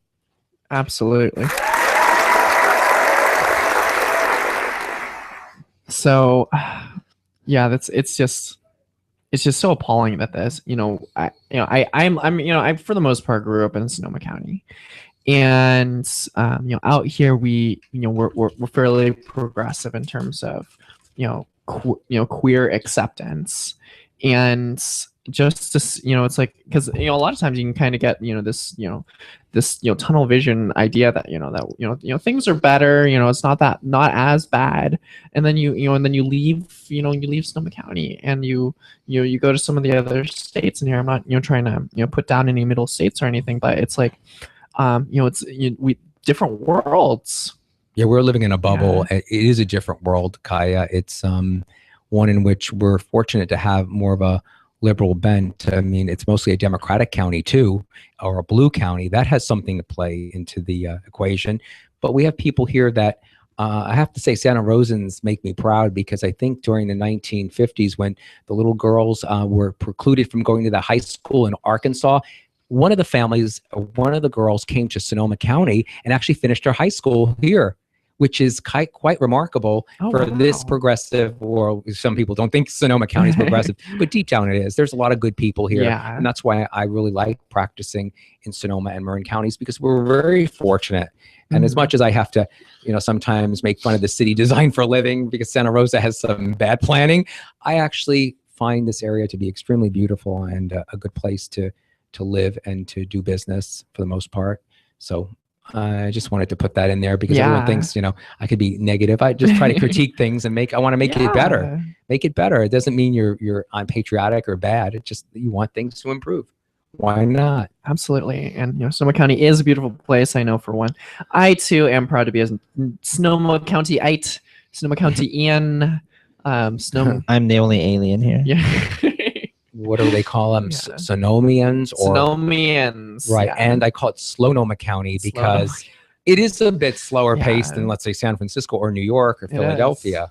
So, but we're only a stone's throw away. It should be Sonomanites. Sonomanites. Sonomanites. Well, people are going to confuse it with sodomites, so you better be careful. They already confused me with that. Well, I'll speak. Oh my God. Sorry, I just had to bring that in. I'm always pushing the envelope, but I do that in the courtroom too, and that means good results. That means fighting for people, doing justice, justice with the compassion. I like what I do. I wouldn't be here this late at night talking about the law, and I welcome questions and anything that the listeners may have in terms of, a question even about the licenses. I'm so happy that immigrants who don't quite have all their paperwork, they're getting their licenses. I'm very, very pleased. Less work for me because a lot of folks came in with 12500s. That's the vehicle code section, meaning no license, or 14601.1a of the vehicle code. Now those cases are going to go by the wayside, and we're going to have safer drivers on our streets too. So it's a win-win. But for so many years, we had such a bad government, and I'm sorry, that's what it was. Bad Republican governors that just stood in the way of progress, stood in the way of people getting assimilated. That's hate. To me, that is hate. That's a hate crime, and those people should be serving prison time. But that's just my opinion. Your professional opinion. Yes, right. No, I just find that those politicians were divide and conquer. They're still out there, and they ruin the country. We should all be coming together and making this a better place. Absolutely. I want to pull aside for a moment, to bring up another current event. Our senior news analyst, Mandy Howard. There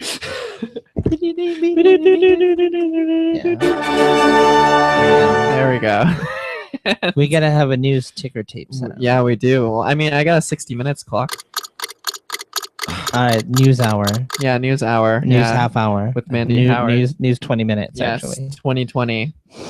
Too bad nobody can see. Mandy let her beautiful long mane of blonde hair down, and the elegance is here in this studio, even though it's a little tiny place. I heard you're getting a new studio, so that's all good. Yeah. So it's we're certainly moving up here. I just wanted to point out, many of you probably watched on 2020 within the last week, the new trans parents, Bianca and Nick Bowser, coming out to the world. Found out first about this through Planet Transgender, serving transgender news. Bianca and Nick Bowser, their sons Kai, 3, and Pax, 17 months. I like that name, Kai. I wonder why. From Louisville, Kentucky, were stealth until they came out on national television Friday. Mandy, what does stealth mean? Stealth means subterfuge. Well, subterfuge is done with stealth, but no, stealth just in the trans community, it means living out as a trans individual, meaning that you've already transitioned, but you appear to everyone else to be cis or normal, I guess, if you wanted to say that. But you look like everybody else, so nobody knows that you're trans. In our community, stealth, that's what that means. Wow, it that's means something different in the gay community. It means something different in the mainstream community. A stealth fighter is underneath. It flies underneath the radar. It's sort of like you said, and it sucks tax money. No. Yeah.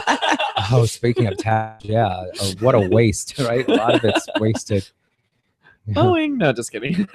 So, but yeah, things like words like stealth and passing, have two different meanings in the gay and lesbian community and the trans community.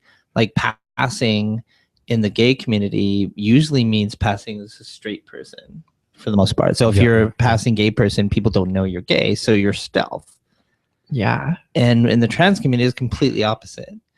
When we're passing in the trans community, it means we're passing for as the gender we're trying to be. Basically, we want to pass as that gender. We want to look like everyone else. That's it's not that we all do, but that's what the term implies. Is that implies we want to look like everybody else. We don't want to be seen as transgender. We want to be seen as women, man, and whatever. It's a positive, right? That's a positive, because passing to tell a gay guy that I know some attorney at some event said to another guy, "What are you trying to pass?" Because he was there with a girl. He was there with a girl, a pretty girl that he was looking up and down her dress and acting like a pig vulture. But that's what he said to the other attorney, and I was like, "Oh my God, this attorney is just, he should be given some civil lessons or civility lessons." But the pass there was a very negative term, because he was telling this other guy. And by the way, in this county, I don't know one gay male attorney in Sonoma County. I'm not kidding. There's not one gay judge. There's not.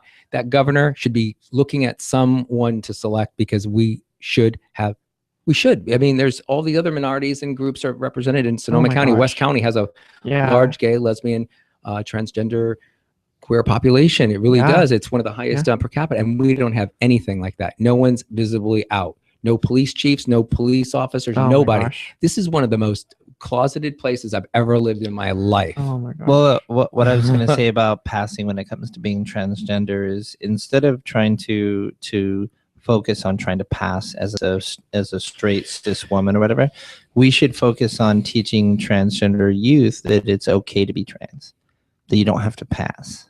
In other words, it's not a negative thing to pass. If that's what you want to do, that's fine. But the reason why most of us are obsessed with passing is because we believe that if we don't pass, people are going to look at us strange. They're not going to hire us for jobs. And a lot of it's true, right? A lot of it's very true. So we need to create and foster an environment where it's okay to be trans and it's not a shameful thing to be trans. Because kind of passing is almost like saying I'm ashamed to be trans, or at the very least, I know being trans is going to hamper my ability to live out my life authentically. So, I mean, that's my thoughts. So. But isn't there a risk? I mean, hear about the case in San Francisco where the two women were on a bus in San Francisco. I think it was the 24 line on the Divisadero line. And someone actually took a knife and ended up stabbing one of the gals, and because she wasn't quite transitioned into her let's say female role yet. She didn't have all the characteristics yet. I mean, most of them, but this guy had the audacity to say that you're trying to fool the population and you're a fraud, and went crazy. And well, he may have had mental issues, but you remember that case? It was only a few weeks ago, and thank God the district attorney in San Francisco, Gascon, is really good. I wish we had him up here in Sonoma County, but he basically said it's a hate crime. The police were like, no, we don't think it's a hate crime. What the hell's wrong with them? It is a hate crime. You know it. Like the judge says, I know porn when I see it, or obscenity. Well, this is this damn thing when you see it, because it is. I mean, he even made statements that it was a fraud, and that this transgender person was defrauding people, and that's a hate crime. I'm sorry. I mean, what's wrong with police officers? Are they that hateful? I mean, there needs to be a lot more training. I'm sorry. I get a lot of training from the state bar, a lot, and I pay for it out of my pocket. My money. No one pays for it. They get the training from us taxpayers, and they still don't get the training. You were making an excuse for them earlier that, they don't get the training, or there's not enough time. Too bad. Then you don't have to go to court all the time and prosecute everyone. Get the darn training. I'm tired of it. There's no excuse. You're lazy. You need to learn. Get there and learn. If you get 4 hours sleep, too bad. That's just my attitude. Absolutely. Sorry. I'm very unapologetic about it. Absolutely. And again, if you're just tuning in right now, you're listening to the Queer Life Radio Show, LGBT news, modern perspectives, roundtable discussions, and interviews. I am your host, Kaiya Kramer, with my co-host, Mandy Howard, interviewing lawyer Michael A. Fiumara of Sonoma County and Marin County. Can we call him lawyer extraordinaire? Lawyer extraordinaire, yes. Well, I like the title, but you know what? I say to my clients, let me get a good result first before you can call me that. Let me work for you first, okay? If you have any questions for us here, we're winding down towards the end of our show here. You can give us a call, 707-545-0318. If you have any questions for Michael, give us a call, 707-545-0318. We're going to continue talking about here this trans couple. They come out, and I know a lot of people, they were in Kentucky too. Kentucky. I mean, wow. Louisville, Kentucky. Yeah, I mean, which is not exactly a bastion of trans rights out there. No, I don't know much about Kentucky's trans rights, but I imagine they're not as progressive as we are out here. There's one state that has not allowed marriage. It's Tennessee, Kentucky. That's one of the states in the South. I'll call it the South, and now it's close to the Dixon or Mason-Dixon line. But sorry, but they have not allowed marriage between. So without even looking it up, we can probably say they're not inclusive to transgender people. Probably not. No, there you go. But since they're married, it's a trans man and a trans woman.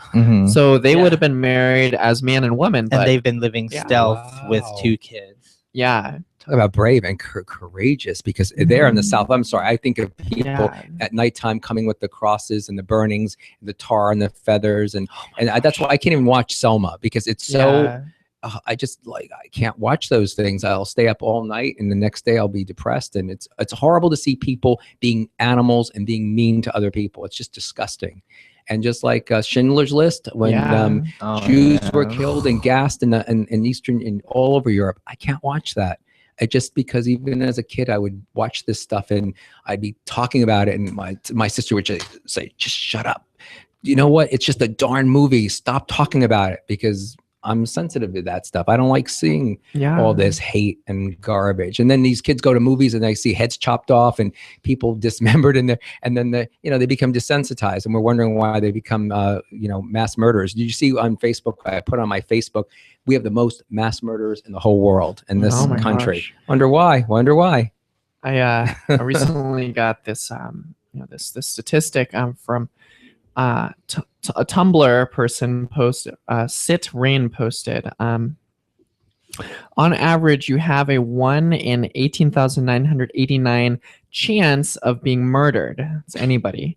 A trans person has a 1 in 12 of 1 in 12. The average lifespan of cisgender, which is in layman's terms, not transgender people, everybody else. Everybody else. Yeah. The average lifespan of, everybody else, all y'all out there not as transgender, is about 70 to 90 years. The average life expectancy of a trans person is 23 to 30 years. 75% of people killed in anti-LGBT hate crimes are people of color. Think about this next time you go crying over, quote, cisphobia and, quote, reverse racism. So these numbers are staggering. They're shocking, but I know they're true. Living in San Francisco, I did before moving up here. It was surprising to see that people would come into the city from the suburbs or the exurbs, and they would just target someone that they saw was weak. And it's usually a person that was by themselves, and there were 6 or 7 of them with chains and all sorts of, that's true, because they're cowards and they hate themselves. Oh, and I would ask some homophobic guys, especially, well, what is it about? And, I'd ask them such personal questions, and I'd say, look, you're not attractive at all. No, not even a girl's going to look at you, and you think I'm interested in your tired whatever. And this happened at the gym once, and the guy apologized because he must have thought someone was looking at him, and he was an ugly fat creature. And by that time I was into competitive bodybuilding. So people are just so insecure. It's sickening. It's really sickening. I was actually followed at the mall, from store to store, by a group of young men. Ooh. And I didn't think they were following me at first, because I just said, oh, maybe they're shopping in the same places. But they were following me into women's clothing stores, hanging out outside. And they weren't doing nothing. They weren't laughing. They were just kind of looking. And when I went out to my car, to the parking lot, it was dark. It was late. They followed me out to the parking lot. And I literally started running to my car, and I got in, and I saw them coming still at me. They were trying to run at me, basically. Oh my gosh. I believe you. And it was scary. And that was the first time having transitioned that I felt afraid for my life. And I was like, wow. I don't know what their plan was, what they wanted to do. They didn't say nothing. They weren't yelling at me. But they were following me, and it's scary, and you don't know what's going to happen. Yeah. Still water runs deep when they're that quiet. They weren't saying, hey, no, that would have tipped you off. They're more serious. They're more serious. Yeah, I agree with you, serious. Andy. You're lucky you're here on the station, because there's a lot of vicious attacks. I mean, I was in New York City once, and someone took a bottle. I happened to be in a gay neighborhood. They didn't know. They just took a bottle and hurled it at my head. For some reason, someone's looking after me. My mother said that she named Michael the Archangel, right? Oh. I swear that bottle came, and it was aimed for my head, and it just went right past and fell at my feet. And another guy went running. This was the West Side Highway, running after him, calling him all kinds of names. They were cowards. They were in a car, and that was the kind of hate that, was isolated. It was vicious, vindictive, and it was, pointed at anybody. And sometimes straight people who are gay, because some straight men are more effeminate than gay men. They're perceived and they're beaten. There's something, a crime, but anyone can be targeted. So people should understand that, you know what, one person's discriminated against too. Absolutely. So we have to stand up for everyone. Absolutely. Okay, so that is the gong for winding up for the end of the show here. Again, you've been listening to the Queer Show, LGBT news, modern perspectives, roundtable discussions, and interviews. And gongs. I am your host, Kaiya Kramer. I'm joined, as always, with my co-host, Mandy Howard. Our guest for this evening has been Michael Fiumara of Fiumara Law, practicing law in Sonoma County since 1992. Fiumara.com, FIU, M as in Mary, RA.com. So you can is available on there. If you want to check out this show or you're just turning in and you're curious about it, thequeerlife.org. All of our episodes are archived. You can actually watch them on there. Yes, I said watch. We've got webcams and technologies all up in your interwebs. And we are on Facebook, facebook.com/thequeerlife, Twitter @thequeerlife, youtube.com/user/thequeerliferadio. Are you okay? Can you breathe? Sometimes I run out of breath there. Anyway, if you have any questions for us, feel free to email us, thequeerlife.org/contact. We've got a little message form on there as well. I want to thank everybody out there for listening to the show. Again, the Queer Life Radio Show is every Friday night, 6 to 8 p.m. It's going to be Tuesday nights from 9 to 11 p.m. as well. And we will be soon syndicated on KWTF. And so that is in the works right now. So everybody just be safe, just spread, love around, just try to just, let people know that you accept them, that you care about them, that you support them, and just do as much as you can. Reach out. And stay classy, San Diego. Yeah. Stay classy. All right. Thanks so much. You've been listening you. to the Queer Life Radio Show. Thank you, Michael. Thank you very much.